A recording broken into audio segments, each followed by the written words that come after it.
EPAWA meteorologist Bobby Martich here with your outlook for February 14th, 2020. Happy Valentine's Day to everyone. We will have a very cold trough of cold air move into the region, and that is going to be settling into the region over the next couple of days.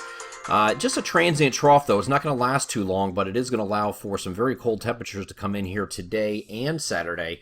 Although we're expecting partly to mostly sunny skies today, clear skies overnight tonight with some very cold temperatures in the single digits and teens across the region from north to south, and then we're going to be mostly sunny, bright sunshine here on Saturday. So maybe a slight moderation in temperatures by a couple degrees Saturday, but we're still hanging around freezing or thereabout, probably below freezing in many interior locations today.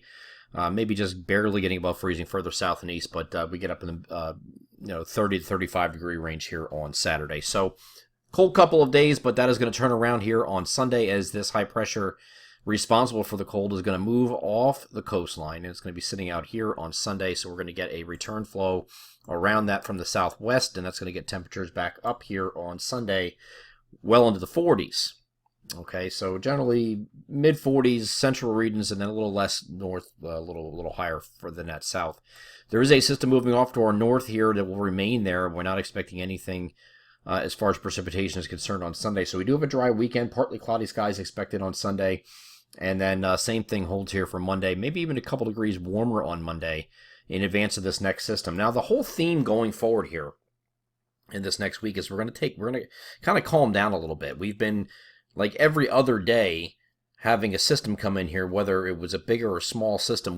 Regardless, we had these rainy events like just on top of each other, one on top of another, and that was in large part due to that overrunning gradient we were talking about for a long time prior to this period. But now we're going to start getting out of it a little bit, and the precipitation events themselves, regardless of type, are going to slow down a little bit and be fewer and more, far between. So that is good news, but we do have a system coming in here on Monday night that's going to be out in the Ohio Valley. It's just not a very strong system, but it does look like there could be, in our very far northern areas, a wintry start to this, just some light freezing rain or sleet at the onset.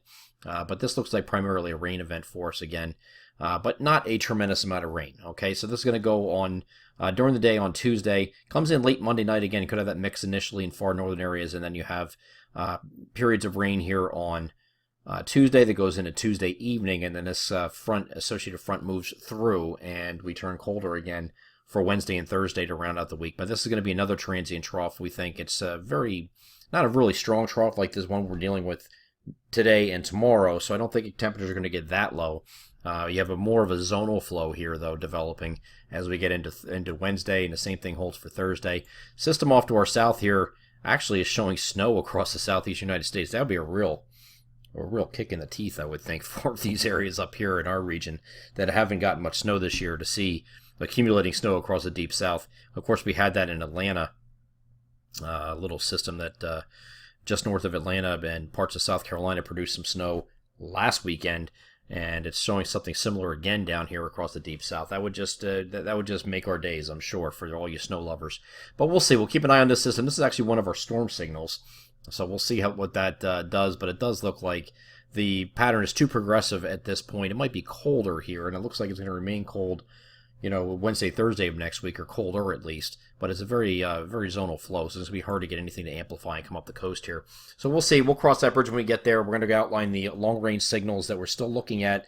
There are several periods beyond what the models go. The models only go, about 10 days into the future. Some of them may go to 15, but I'm looking even beyond that and seeing what the pattern is going to be like heading into early March, and if we have any storm signals that we could be dealing with.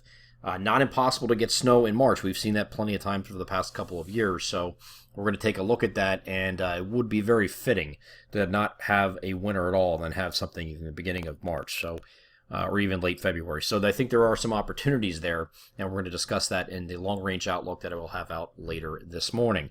I'm EPAWA meteorologist Bobby Martich. That is our outlook for February 14th, 2020. Have a great Friday. Happy Valentine's Day.